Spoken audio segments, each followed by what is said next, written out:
Pagpalang araw po sa lahat-lahat. Bigyan ko po kayo ng sign na ang isang tao ay inaswanga o niyanggaw.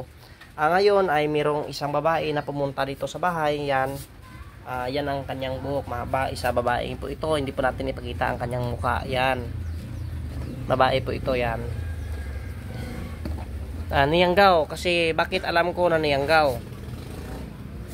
Ito po kasi dyan. Mayroon na itong pamilya. Mayroon na itong anak.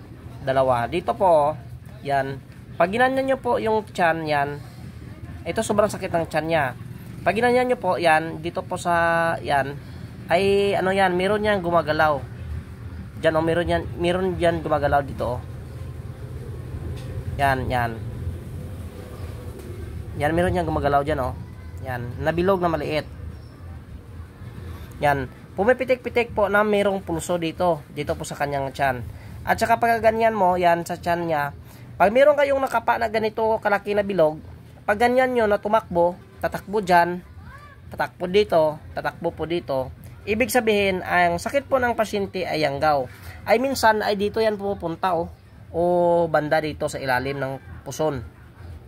Yan, pag yan po ang nangyari na ginamot nyo, yan po talaga ay yanggaw. Niyanggaw po ito ng aswang. Ang nagyanggaw po nito sa kanya, isa pong babae. Yan. Kaya pakishare po ng video para malaman, ang iba po malaman po nila kung paano po ang niramdaman po ng taong niyanggaw. Yan. At saka pag niyanggaw ang isang pasyente,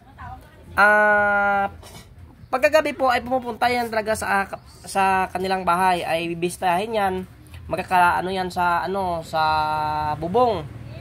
Kasi ang niyanggaw ay binibisita niya palagi at tinitingnan niya kung kailan po lumipad yung ibon dito. Kaya yan, yan po ang palatandaan ng taong niyanggaw po ay dumudura po, at saka ang kanyang laway po ay sticky po yan. Napakalapot po kanyang laway.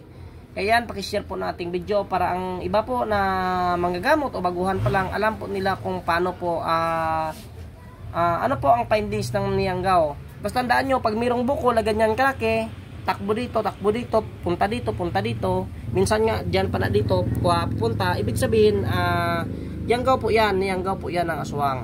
Kaya pakishare po nating video. Maraming salamat po.